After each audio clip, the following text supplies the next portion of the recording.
Voilà, que Dieu soit béni et que Dieu soit glorifié. Voilà, le frère Juan me faisait remarquer, me disait, il manque beaucoup de gens ce soir. Et moi j'ai remarqué quelque chose, c'est un paradoxe, c'est que les chrétiens se refroidissent à l'été. Donc c'est particulier. Donc on a besoin d'être fervent avec les choses de Dieu. Jésus revient bientôt. Vous savez, à force de le dire, il y a des gens qui s'y habituent.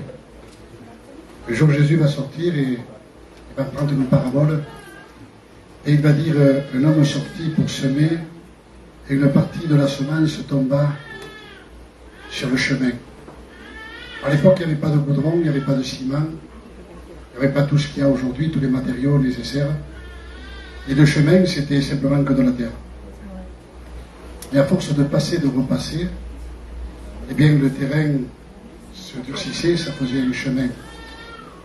Et à partir de là, quand la semence tombait dans ce terrain, elle ne pénétrait pas. Elle ne pénétrait plus. Les oiseaux du ciel venaient et prenaient cette semence. Et si vous voulez, c'était quelque chose qui n'avait aucune valeur, parce que les gens partaient, la semence n'avait aucune valeur. Donc ce soir, la parole de Dieu va être annoncée de la façon dont elle est annoncée. On les connaît, on ne se prend pas pour des cadors. Grâce à Dieu, de ce qu'on a la possibilité de prêcher la parole de Dieu. On dit, somos gitanos. On n'est pas des super, on est des serviteurs. Et Dieu peut servir de nous comme des tremplins pour nous projeter vers l'éternité. Donc c'est déjà pas mal, que Dieu se serve de nous comme des serviteurs de Dieu pour travailler à sa gloire. Et peut-être que ce soir, au travers du conseil, tu vas recevoir quelque chose et j'espère que c'est comme ça.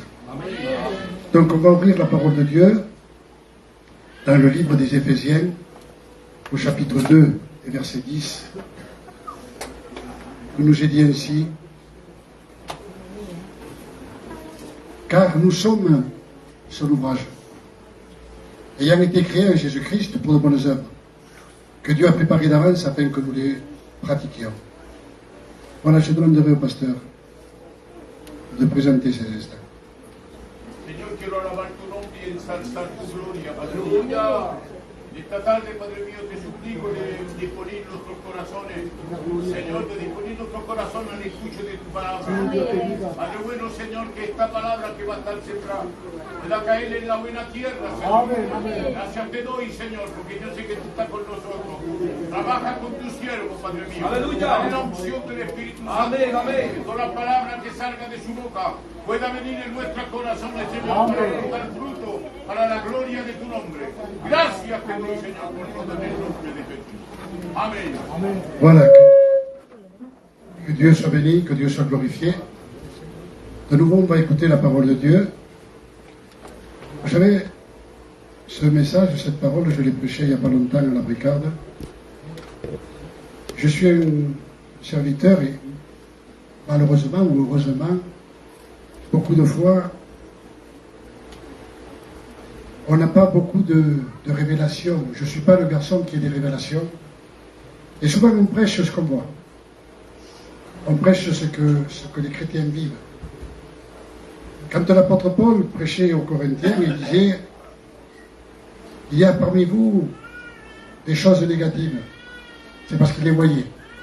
Donc des fois, on n'a pas besoin, si vous voulez, de grandes révélations.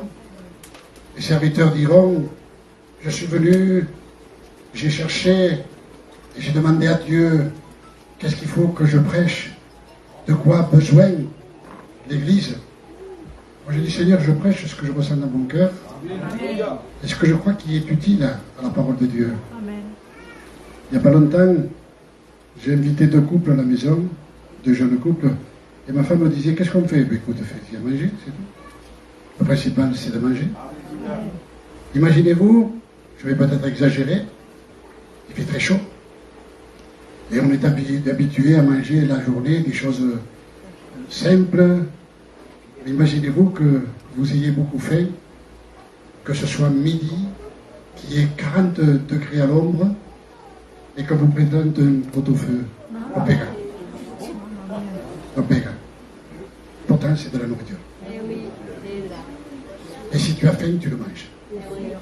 Il m'aurait fallu, bon écoute, la prochaine fois tu mangeras autre chose, que de la même façon que des fois, on va chez quelqu'un et on n'a pas d'autre chose à lui proposer qu'un sandwich. Ben écoute, c'est un sandwich, ça lève la faim aussi. Donc je ne me casse pas la tête pour prêcher la parole de Dieu, de dire Seigneur, donne-moi, ça se voit, l'Église a besoin de nourriture, et on a besoin d'être attentif. Parce que ça ne sert à rien que j'apporte une super prédication et que ça passe à côté, que ça reste sur le tapis, que les oiseaux viennent, s'en aillent. À force de passer, de repasser, le terrain s'endurcit. À force d'habitude, à force d'écouter des serviteurs, eh bien, à un moment donné, on se lasse. On ne donne plus d'importance. C'était bien, ça m'a plu. Aujourd'hui, on fait des missions, et au lieu de donner de l'importance à la parole, on donne de l'importance aux serviteurs. Vaya mensaje, vaya prédication, vaya nota. Tant mieux pour lui. Mais qu'est-ce qu'on en a profité? Vous allez au restaurant, c'est bien préparé, c'est bien ajouté, alors que c'était beau, et on part sans manger. Ça ne sert à rien du tout. Donc c'est important de dire, Seigneur, ce soir, ce qui va te prêcher, j'ai dit, je l'ai eu prêché à la brigade, et ce soir j'ai à cœur de le prêcher une fois de plus. Est-ce que je vais me tromper? Non, c'est de la nourriture. C'est la parole de Dieu. Je ne peux pas me tromper. Parce que c'est la parole de Dieu. Non pas parce que Dieu m'a dit, Flaquito, prêche-leur. Non, parce que la Bible, c'est elle qui parle. Donc, la Bible dit que Dieu a préparé de bonnes œuvres pour que nous puissions les préparer. Car nous sommes son ouvrage. Alors, une chose est certaine, c'est quelle est la vocation de l'Église. Et en tout cas, qu'est-ce que c'est qu'une vocation? Une vocation, c'est un appel. Une vocation, c'est une direction. Un appel à le connaître. Un appel à le servir. Une direction à être sauvé. Je pense que c'est ça, une vocation. C'est pas de dire, Seigneur, j'ai reçu quelque chose, un ministère, un chant, de la musique. Non, une vocation, c'est chercher à connaître Dieu. Chercher à le servir. Pas toujours matériellement, mais le servir d'une façon spirituelle. Et la Bible nous demande de nous souvenir ce que nous étions auparavant et ce que nous sommes devenus au travers du sang de Jésus. La Bible dit qu'auparavant, nous étions sans Christ. Nous étions privés de la cité de Dieu. Nous étions sans espérance. Nous étions pécheurs. Nous étions des transgresseurs. Et par la miséricorde de Dieu et au travers du sang de Jésus, la Bible dit que nous étions éloignés de Christ.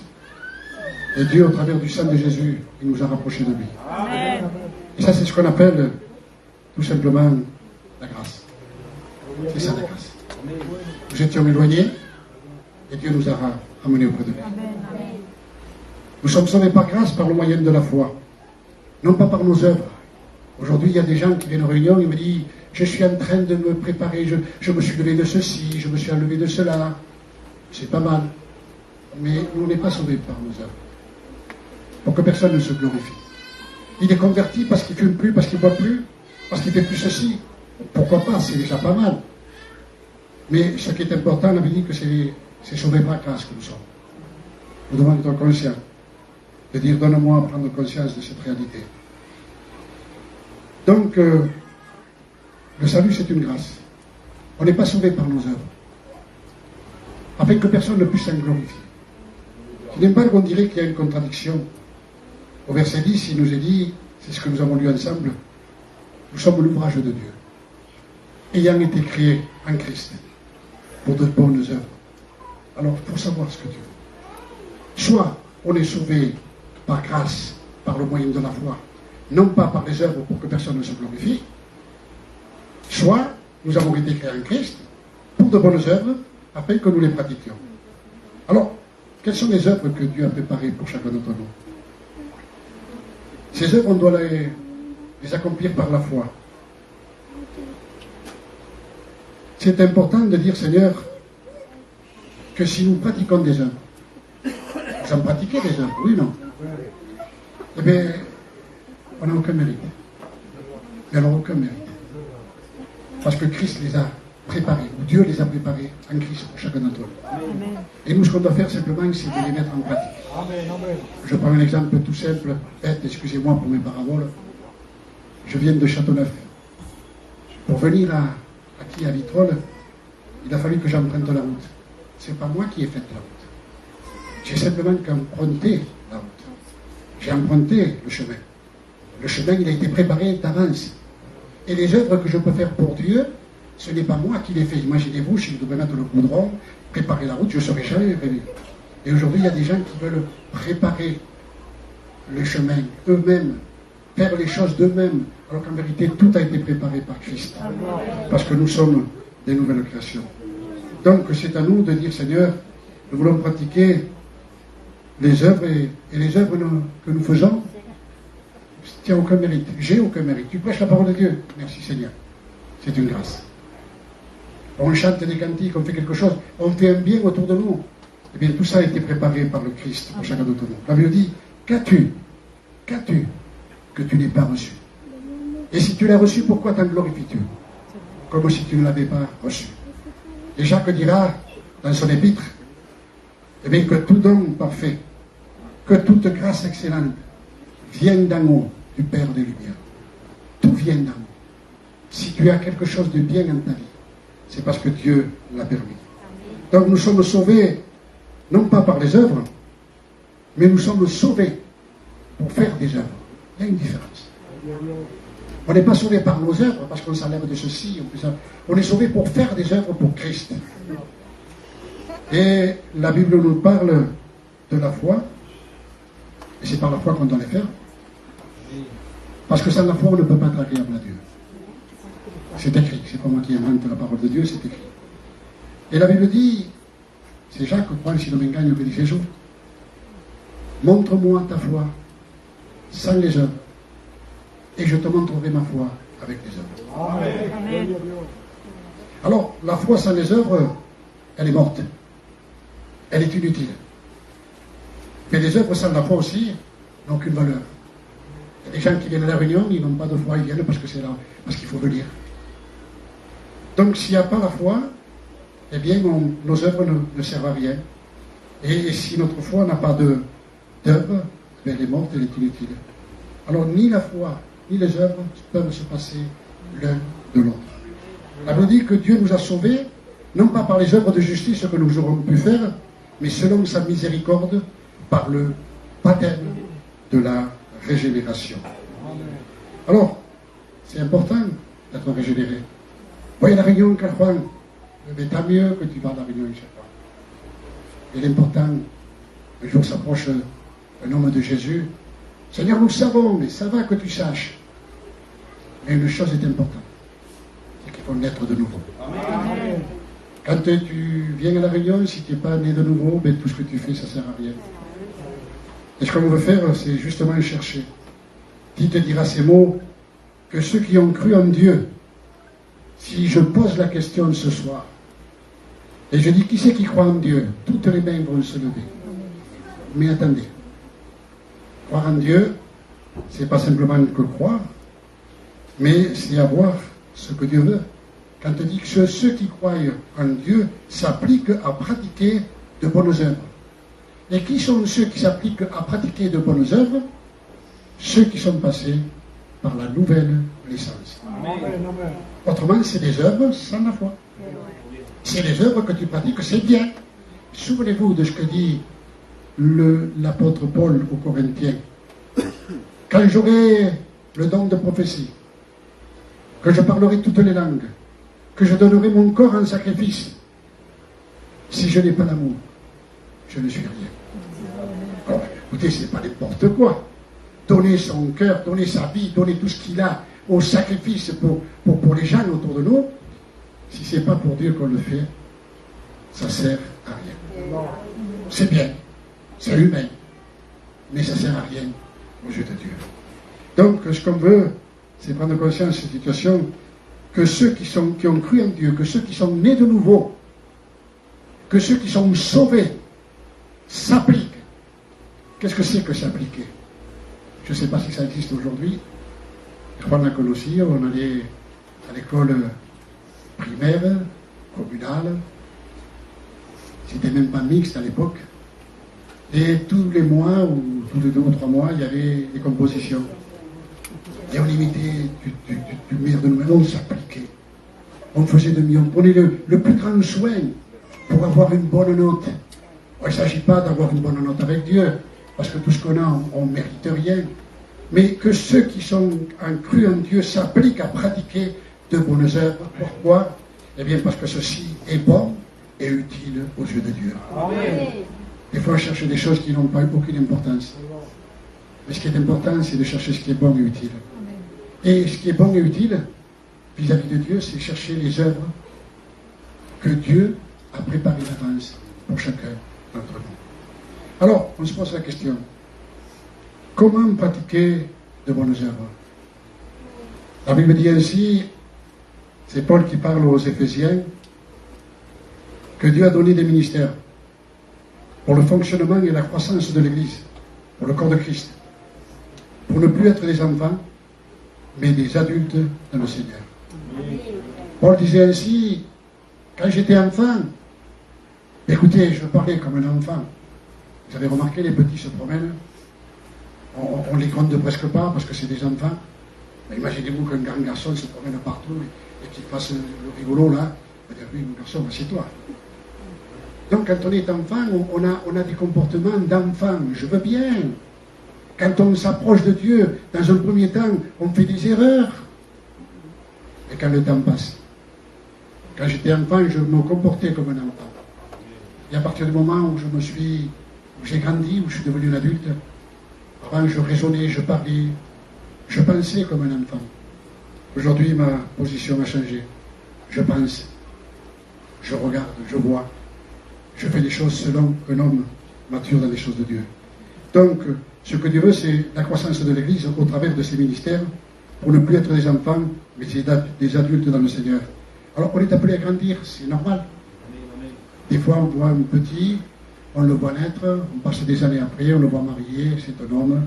C'est un niño que tenía. Aujourd'hui, il est papa, il a grandi, et je vous dirais, il n'y a rien de plus naturel. Et bien que tout ce qui a la vie est appelé à croître et à se fortifier. Et un chrétien qui a la vie, qui est né de Dieu, n'est pas appelé à stagner, sinon il est appelé à grandir. Alors comment grandir selon la parole de Dieu, à tout égard, en celui qui est le Christ et le chef? Eh bien, tout simplement en professant la vérité, ou plutôt l'amour dans la vérité. On ne peut pas dissocier l'amour de la vérité. Je ne sais pas si ça colle dans Juan, mais cet homme qu'on appelait Jimmy, qui est auprès du Seigneur aujourd'hui, disait l'amour sans la vérité, c'est de la faiblesse. On est rempli d'amour. On laisse faire toutes les choses. On permet aux chrétiens. Aujourd'hui, il y a des gens qui disent no puedo más con mi hijo. Ah ben tiens, il va te l'acheter de la drogue. Va faire ceci. Ça, c'est pas de l'amour, ça, c'est de la faiblesse. Quand on permet le péché, quand on permet certaines choses, c'est pas de l'amour, c'est de la faiblesse. Parce que l'amour, eh bien, s'applique, se professe dans la vérité. Alors, la vérité aussi, sans l'amour, c'est de la religion. On vient parce qu'il faut faire, on essaye de faire ceci, de dire aux gens de faire cela, mais sans amour. L'amour, tengo fama yo d'avoir un mauvais caractère, de dire ce que je pense. C'est vrai. Mais vous savez, quand mon garçon, il est venu, il a 38 ans, il a oublié son téléphone il y a quelques temps, tout à l'heure, je suis un peu arrivé en retard. Il a un camion de 30 tonnes, il le pose à la maison. Et à un moment donné, d'habitude, il arrive à très bonne heure, et il a oublié son téléphone. Et bien quand il est venu à 6 heures, juste au moment où je venais ici, ou 6h15, je ne me suis pas empêché de dire, écoute papa, tu me le fais plus. je l'ai grondé à 38 ans. Parce que je ne l'aime pas. Parce que je n'ai pas d'amour. Mais justement, parce que je le gronde parce que je l'aime. Si un serviteur vous dit la vérité, il ne faut pas faire ceci, c'est parce qu'il vous aime. S'il ne vous dit pas, non papa, c'est pas un problème, tu fais ce que tu veux, va, drogue-toi, fume, va dans droite à gauche. C'est pas de l'amour. Ou un gagnant. Quand on gronde nos enfants, quand on leur dit, quand on crie fort, c'est l'amour. Mais l'amour, ça ne s'exprime pas avec le caractère. L'amour s'exprime avec une volonté d'arriver à quelque chose. Et c'est pour ça qu'on a besoin de l'amour dans la vérité. Mais pas, oh, que mal caractère tienne, que de la façon dont il le dit, mais on ne s'arrête pas là. Il faut chercher la fin de la chose. C'est-à-dire quand le serviteur vous dit quelque chose, et que c'est avec amour qu'il vous le dit, qu'il vous dit la vérité, eh bien c'est de cette façon qu'il faut écouter. Et de s'exprimer de cette façon. L'amour, vous savez, la Bible dit que c'est Jean qui le dit. L'amour, celui qui m'aime, dira la parole de Dieu, ou si quelqu'un m'aime, il gardera mes commandements. Alors, l'amour, ce n'est pas un sentiment. C'est pas pour ça qu'on ne peut pas dire à Dieu, je t'aime. Mais Dieu est esprit. Et les vrais adorateurs adoreront le Père en esprit en vérité. Alors, aimer Dieu, ce n'est pas un sentiment. Rappelez-vous, Pierre, de quelle façon il aimait Jésus? Avec des sentiments. Et il l'a relié. On n'aime pas Dieu avec nos sentiments. Quel bon Seigneur. Je m'excuse, et ça je l'ai dit à la brigade où je suis pasteur. Il y a des gens qui se mettent et disent, je suis amoureux de Jésus. Amoureux de ta femme peut-être, amoureuse de ton mari, oui. Mais pas de Jésus. Jésus est esprit. Si les gens l'ont dit ici, je le dis parce que c'est pas de cette façon qu'on doit aimer Dieu. On doit l'aimer en esprit et en vérité. Celui qui m'aime gardera mes commandements. Et l'amour de Dieu, c'est dépendre de Dieu. C'est se donner entièrement à Dieu. C'est chercher l'intérêt de Dieu. C'est ça, aimer Dieu. Quand tu penses à tes petits-enfants, il y a comme quelque chose qui émane de ton cœur. Porque se apparaît, oui, de toute façon, c'est comme ça. Quand on pense à nos enfants, à un être cher, il y a je ne sais pas si ça peut presque se dessiner. Il y a quelque chose qui émane de nous.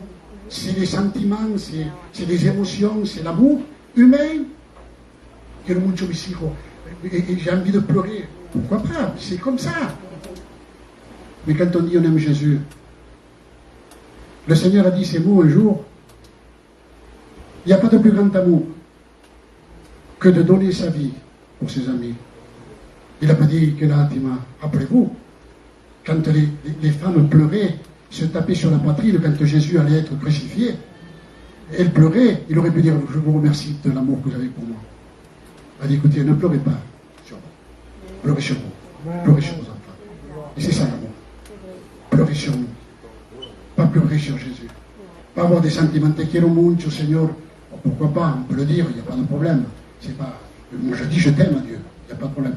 Mais j'essaie de le prouver avec mes œuvres qui ont été préparées d'avance. Donc cherchez, si vous voulez, l'amour de Dieu, les œuvres que nous pratiquons, eh bien, nous devons les faire pour Dieu et pour l'intérêt de Dieu. C'est ça les œuvres que Dieu a préparées pour chacun de nous. La Bible dit que tout ce que vous fassiez, faites-le de bon cœur. Voy a la réunion porque me va a regañar el pastor. Zéro. Je vais à la réunion parce que je suis dans la joie. Amen. Je suis dans la joie quand on me dit allons écouter la parole de Dieu. Amen. Que tout ce que vous fassiez, faites-le non pas pour les hommes, mais faites-le de bon cœur, mais comme pour le Seigneur. Et ce qu'on veut, c'est justement être conscient de cette réalité, que même le fait de venir à la réunion, si pour toi c'est une œuvre, si tu le fais pour le pasteur, c'est bien, mais ça n'a aucune valeur. Si tu le fais pour Dieu, on peut mettre beaucoup de choses, mais si tu le fais pour Dieu, eh bien on veut avancer. Alors, comment croître, comment grandir? Eh bien en exprimant notre amour dans la vérité, en professant l'amour dans la vérité. Un jour, un homme qu'on appelle Pilate, eh bien, va poser une question à Jésus. Qu'est-ce que la vérité? En vérité, ça ne l'intéressait même pas. Parce que Jésus ne lui répond même pas. Il pose la question, qu'est-ce que c'est que la vérité? Bon, il s'en va. Et il y a des gens qui cherchent, je cherche la vérité, en vérité c'est pas vrai. Ils ne cherchent pas la vérité. Et c'est quoi la vérité? Il n'y en a pas 36, il n'y en a qu'une. Et cette vérité se trouve dans la parole de Dieu. Cette vérité, c'est Jésus. Amen. Jésus a pu dire, je suis le chemin, je suis la vérité, je suis la vie. Et vous cherchez la vérité c'est Jésus, et c'est par cette vérité, et bien que nous sommes affranchis, vous connaîtrez la vérité, et la vérité vous rendra libre. Amen. Alors qu'est-ce que c'est cette vérité? Si le Fils vous affranchit, on est d'accord? Si la vérité vous affranchit, si le Fils vous affranchit, vous serez réellement libre. Et c'est important. Le Seigneur a dit ces mots, c'est plutôt l'apôtre Paul qui va le dire à Timothée, prêche en tout temps. Reprends, censure, exhorte avec douceur. Je prêchais il n'y a pas longtemps à la Bricarde et je disais, aujourd'hui quand on reprend quelqu'un, moi tu ne me juges pas, moi tu me condamnes pas, on n'est pas là pour condamner. Mais la Bible dit, qu'allons-nous à juger ceux du dehors? C'est ceux du dedans que nous devons juger. Et Dieu nous donne la permission, au travers de son serviteur, de juger les chrétiens, pas les condamner. Dire, et le catéchisme de tout le reste. Ah non, mais eh bien, c'est écrit, j'ai le droit de te dire que c'est pas bon. Parce que c'est le jugement que Dieu veut que nous ayons. Alors, un temps viendra où les gens ne supporteront plus la saine doctrine. Ayant la démangeaison d'entendre des choses agréables. Oh, que bel prédicateur, bel prédicateur. Mais bon, ça. Tant mieux, tant mieux, tant mieux. Tu peux te réjouir aussi en regardant un film à la télévision et te régaler. On n'aime pas Dieu avec nos sentiments.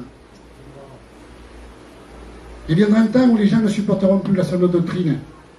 Ayant la démangeaison d'entendre des choses agréables.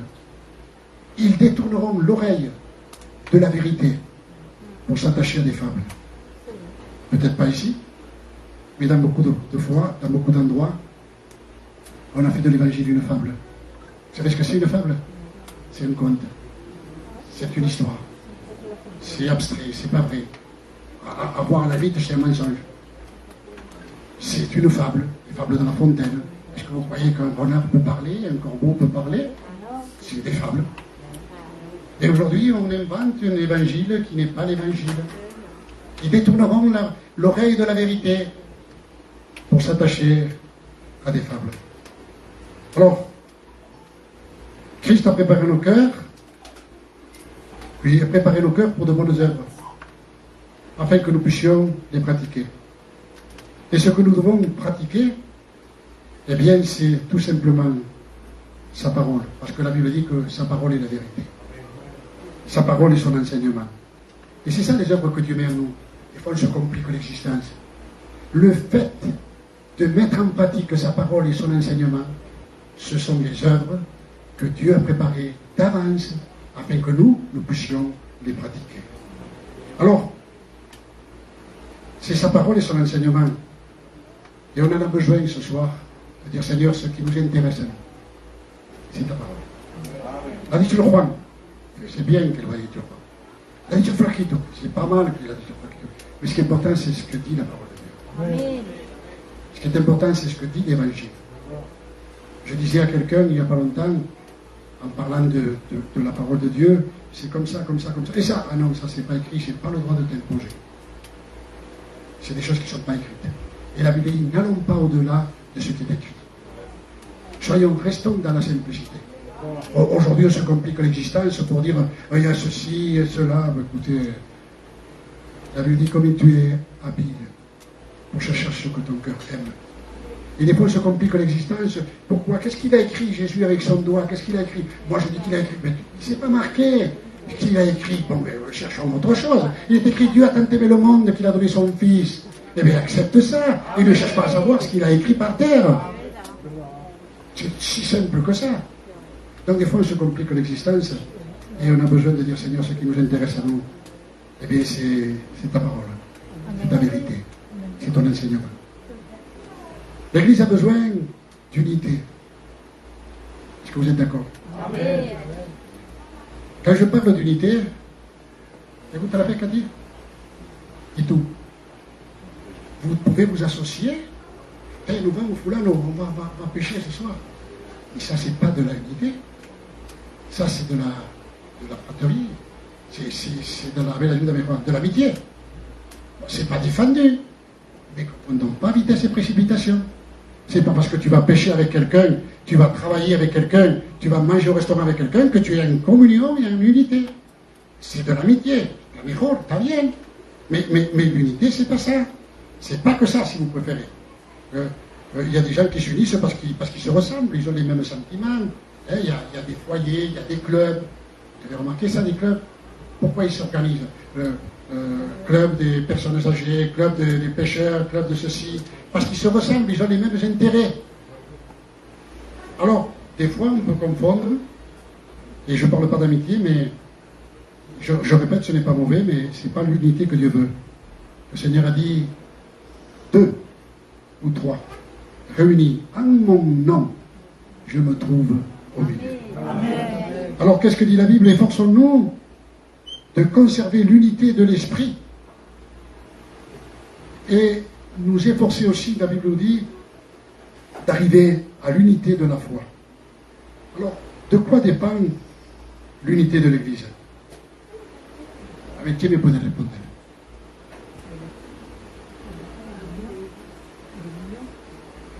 De quoi dépend l'unité de l'Église? De la communion avec Dieu. On est d'accord? On est unis parce qu'on est unis avec Dieu. Alors, j'ai envie de dire, je posais la question une fois de plus. Toi, je te pose une question. 1 plus 1. 2. C'est mathématique. Si ou non? Il y a des sciences dans la vie. Il y a des sciences dans la vie qui ne sont pas des sciences exactes. On peut se tromper. Mais les mathématiques, je pense que c'est quelque chose de peut-être pas parfait, mais c'est très exact. Estamos de acuerdo? On calcule, 20 000 plus 1, ça fait tant, il n'y a pas de problème, on ne peut pas se tromper. 1 et 1, ça fait 2. Il n'y a pas de problème. Ça ne peut jamais faire 3. Alors, si notre unité dépend de notre communion avec Dieu, ça veut dire quoi? Mathématiquement parlé. Que si nous ne sommes pas unis à l'Église, c'est parce qu'on n'est pas en communion avec Dieu. Autrement, c'est le baromètre. Je suis uni avec Dieu, je suis uni avec mon frère. Je suis en communion avec Dieu, je suis en communion avec mon frère. C'est ça l'unité. Alors, mais bon, moi je viens, il faut aller manger, il faut aller boire, il faut aller à droite, ça m'intéresse. Mais c'est bien, mais c'est pas l'unité. 2 ou 3 venir à mon nom, je me trouve au milieu. Et c'est là ce que Dieu veut comme unité. D'être en communion avec Dieu nous fait que nous soyons unis les uns avec les autres. Je répète très bien. 2 ou 3 venir à mon nom, je suis au milieu. Le Seigneur a dit un jour, je vous précède. C'est celui-ci, hein, précède. Je vous précède en Galilée. Et Galilée, ça veut dire cercle. Et dans un cercle, il y a un centre. Et quand nous, on va, le Seigneur voulait les réunir autour de lui. Et le Seigneur, ce qu'il veut, c'est nous unir autour de sa personne. Pas dans un club, pas dans une réunion. Non pas parce qu'il y a des jeunes aujourd'hui, parce qu'ils savent jouer de la musique, chanter, ils s'organisent, ils sont toute la journée en train de jouer. C'est bien. Mais est-ce que c'est la vraie communion? La vraie communion, c'est que Dieu soit au présent. 2 ou 3. Venez à mon nom, je suis au milieu. Alors, ce que Dieu veut, une vie en Dieu, une vie de foi en Dieu, une vie d'amour avec le Seigneur et de vérité. Et la vérité, elle, selon la parole du Seigneur, elle produit la justice et la sainteté. Le Seigneur va dire, cherchez premièrement le royaume de Dieu, la justice de Dieu, et tout le reste vous sera donné par-dessus tout. Donc la justice, nous la recevons de Dieu par la foi. Pourquoi faire on reçoit la justice de Dieu par la foi? Eh bien, tout simplement, pour avoir un comportement juste, des œuvres justes, envers Dieu et envers les hommes. Sois justo, démontre-le. Sois juste avec Dieu dans tes œuvres et sois juste avec Dieu envers les hommes. C'est pour ça que Dieu nous donne sa justice. Pas simplement de dire, voilà, je suis juste, je suis ce que je suis, malgré qu'on est des hommes qui fonctionnent tous de différentes façons. Paul disait, misérable que je suis, qui me délivrera de ce corps de la mort. Quand je veux faire le bien, je fais le mal qui s'attache à moi. Ça ne vous arrive pas. On veut faire le bien et on veut penser bien, on pense mal. Écoutez, on est des hommes. Et quand on dit que nous on est juste, on ne comprend pas. J'ai l'habitude de le dire. Imaginez-vous que demain j'ai envie de partir aux États-Unis. Je parle un petit peu anglais, parce que je suis à l'école, mais je ne suis pas américain, moi. Ça se voit. Donc, la chose est certaine, c'est que je vais aux États-Unis, je prends les papiers, je me fais naturaliser américain. J'ai rien de l'américain. Et parce que je suis naturalisé, je suis un Américain, un citoyen américain. J'ai rien d'injuste, moi. Tu n'as rien d'injuste, Jean-Louis. Mais parce que Dieu a décrété que tu es juste, tu es juste. Amen. Non pas parce que tu mérites quoi que ce soit. Parce que Dieu a donné sa vie, a préparé pour toi, pour que justement tu sois quelqu'un de juste dans ta vie. Donc la justice, nous la recevons de Dieu par la foi, pour justement avoir un comportement envers Dieu et les hommes d'une façon juste. La vérité met en nous le désir de marcher dans la sanctification. La Bible dit, ta parole, ou plutôt, sanctifie-les par ta vérité. Ta parole est la vérité. Alors quand on parle aujourd'hui, à l'époque que nous vivons, de sanctification, de sainteté, mais c'est devenu des mots tabous. Vous savez ce que ça veut dire? Tabou, on cache. C'est presque interdit de parler de sanctification. Hein? Parle-moi de tout ce qui te veut, ce que tu veux, que Dieu est bon, que tu es bon, pourquoi pas? Ça fait partie. Mais il ne faut pas parler de sanctification, de sainteté. Dieu a dit un jour néanmoins à Moïse, Moïse se précipite vers Jésus, vers Dieu, dans ce buisson ardent. Et je dis, attends, stop. Ôte les chaussures de tes pieds. Car l'endroit que tu es en train de marcher est une terre sainte. Attendez, la terre sainte, ce n'est pas ce local. Hein. La terre sainte, c'est la présence de Dieu. Ôte les chaussures des pieds, change de marche, marche dans la sainteté, marche dans la sanctification. Donc la sanctification, c'est quoi? Eh bien, la sainteté, c'est un état qui vient de Dieu. On ne peut jamais être saint de nous-mêmes. C'est Dieu qui a préparé ces choses.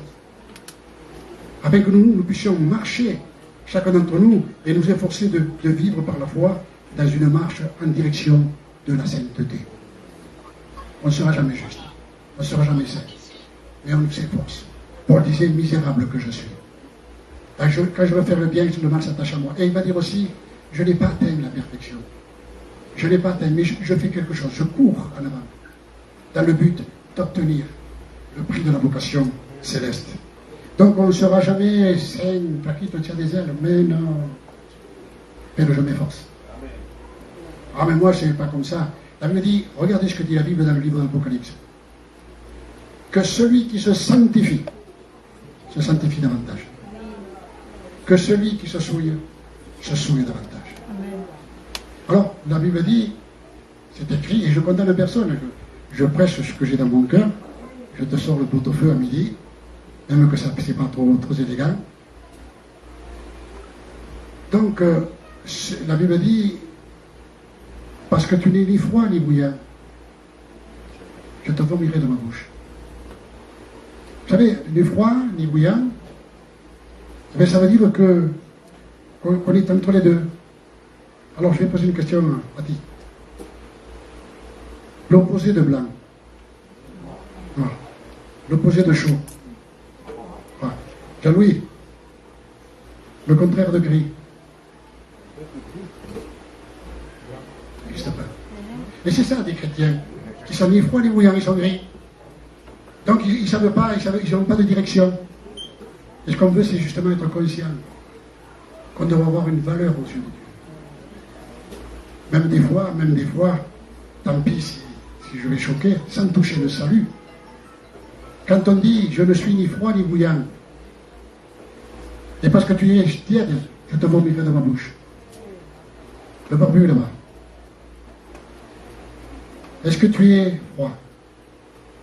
Fille? Non. Bravo. Est-ce que tu es bouillant?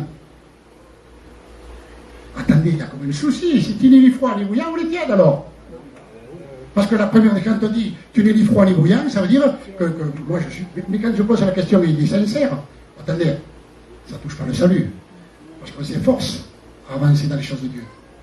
Mais des fois, il faut reconnaître qu'on est tiède, on est gris. On n'est pas blanc, on n'est pas noir. Parce que le contraire de tiède, ça n'existe pas non plus. Donc on est indécis. C'est vrai que quand on reconnaît, Seigneur, il faut le savoir.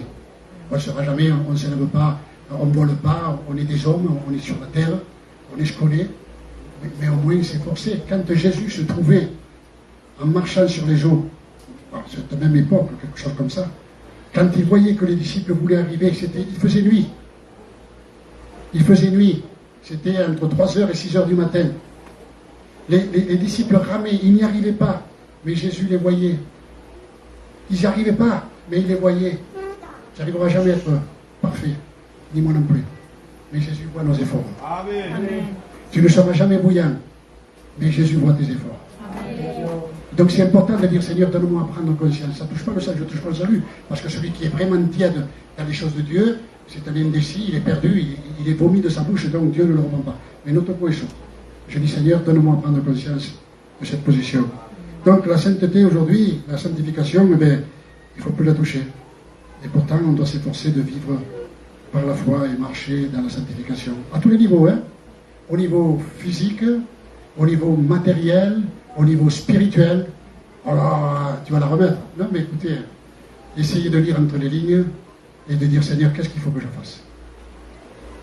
Quand un homme de Dieu passait, rien que de le voir passer, les gens disaient, une femme disait, cet homme est un saint homme de Dieu. Dans son comportement, dans sa façon de vivre, dans sa façon d'être. Et on doit être des témoins. Vous recevrez une puissance. Le Saint-Esprit viendra sur vous. Et vous serez mes témoins. Donc c'est important de dire, Seigneur, nous voulons remercier le Seigneur que Dieu met en nous cette puissance de la grâce de Dieu.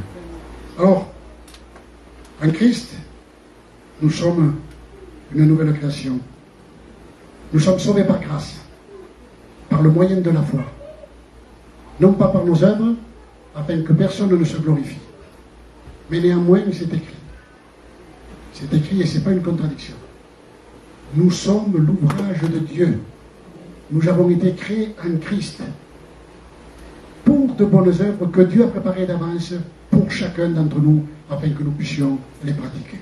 Alors, quelles sont ces œuvres, justement? Quelle est la force d'un chrétien? Quelle est la force de l'Église? Justement, quand elle est sauvée, tout simplement, a ver si se acordáis des notes qu'on a données. On a parlé de quoi? Quitte le péchés, est tranquille.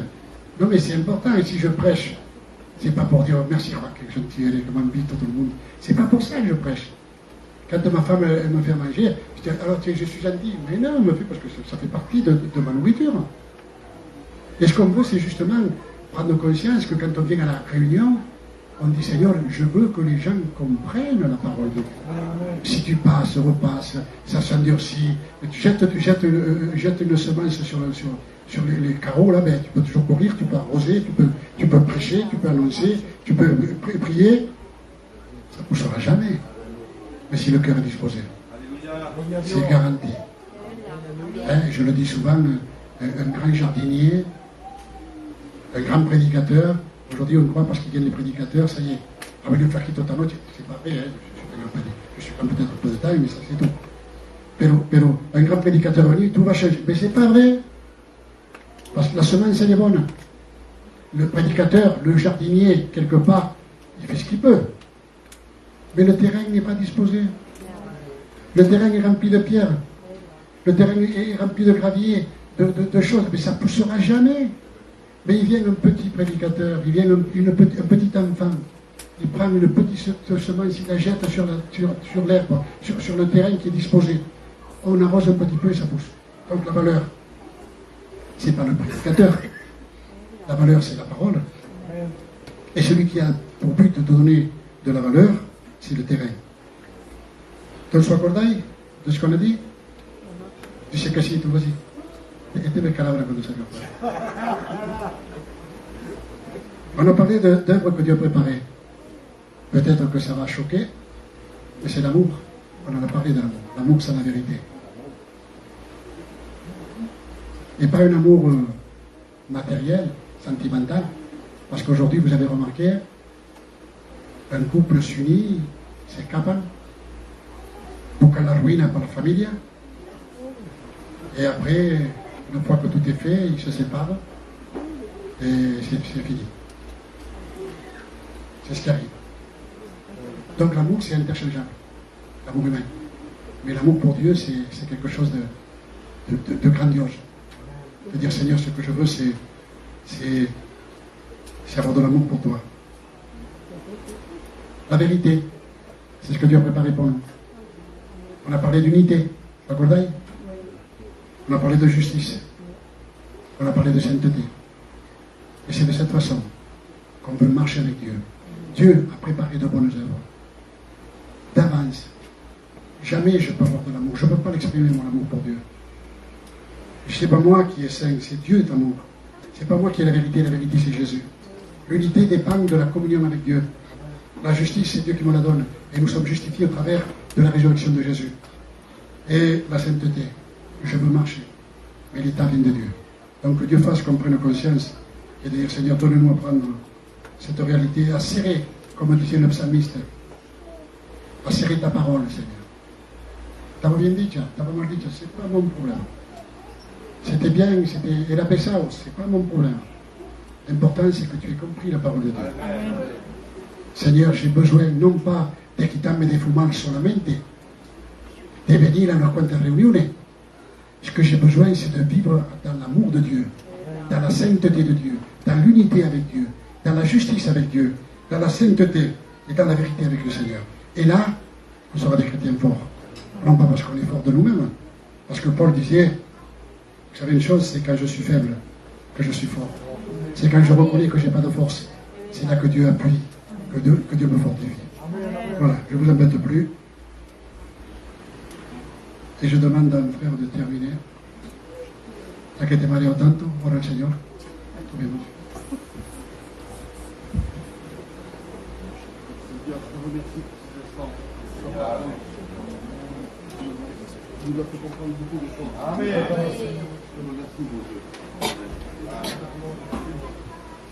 Gloire à Dieu. Gloire au Seigneur. Il a beaucoup parlé, Paquito a dicho muchas cosas, mais je vais dire qu'une seule chose, que j'ai entendu un petit peu. Il a parlé que nous ne devons pas être des petits-enfants. Lorsque j'étais enfant, je parlais comme un enfant. Mais maintenant, je suis un adulte et je dois raisonner et parler comme un adulte. Il est vrai qu'il est écrit dans la parole de Dieu que nous devons devenir des petits-enfants. Mais lorsqu'il est écrit dans la parole de Dieu que nous devons devenir comme des petits-enfants, c'est en tant que la malice. Il faut comprendre ça. C'est pour la malice que nous devons devenir des enfants. Parce qu'un enfant n'a pas